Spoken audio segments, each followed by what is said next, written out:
안녕하세요. 오늘은 고대 그리스의 자연 철학에 대해서 알아보겠습니다. 자, 고대 그리스의 자연 철학자 하면은 가장 먼저 탈레스가 생각이 나죠. 자, 자연 철학은 무엇일까요? 자, 자연 철학은 최초로 인간들이 자연에서 일어나는 모든 현상들에 대해서 신화적 해석에 의존하지 않고 인간의 이성으로 그 문제의 본질을 탐구를 시작을 했습니다. 그래서 자연 철학이라고 합니다. 자, 이게 무슨 의미를 갖는지 한번 설명해 보겠습니다. 자, 제우스가 올림푸스 산에서 벼락을 던집니다. 번개를 던집니다. 포세이돈이 바닷물을 삼지창으로 휘저어서 거대한 풍랑을 만듭니다. 자, 고대 그리스 자연 철학자 이전의 사람들은 자연에서 일어나는 이런 모든 현상들에 대해서 신의 섭리라고 생각을 했습니다. 자, 그런데 탈레스에 이르러서 이들은 고민을 하기 시작합니다. 이 세계와 우주의 모든 현상을 일으키는 근본적인 물질이나 원리는 과연 무엇이 있을까 고민을 시작하는 거죠. 그들은 이것을 아르케라고 얘기를 했습니다. 아르케란 아리스토텔레스의 시학에서 이렇게 정의를 합니다. 이 세계의 모든 변화를 일으키는 현상들의 근본적 원리 내지는 근본 물질이라고 이렇게 정의를 합니다.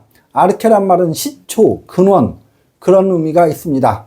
자, 고대 그리스의 자연 철학자인 탈레스나 아낙시만드로스, 아낙시메네스들은 바로 이 세계의 근본적 원리나 물질인 아르케가 과연 도대체 무엇인지를 고민하기 시작합니다.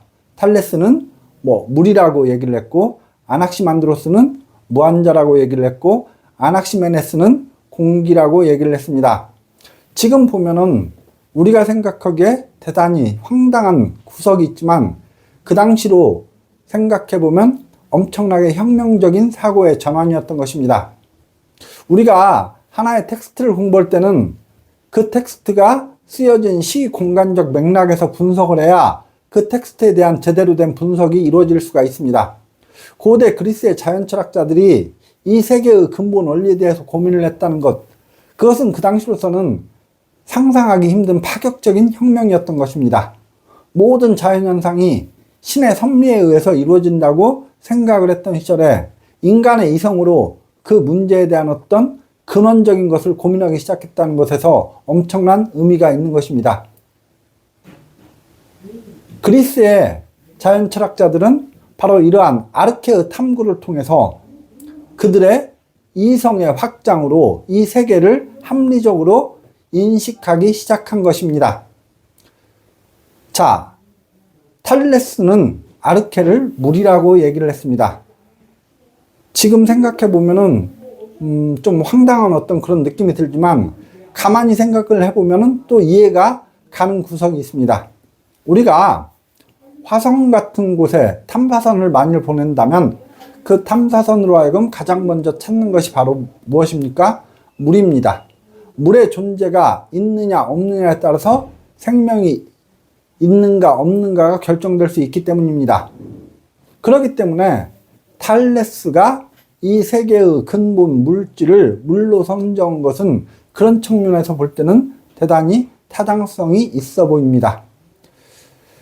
아낙시만드로스는 무한자라고 했고, 아낙시메네스는 공기라고 얘기를 했고, 헤라클레이토스는 불이라고 얘기를 했고, 피타고라스는 아르케를 수라고 정의를 했습니다.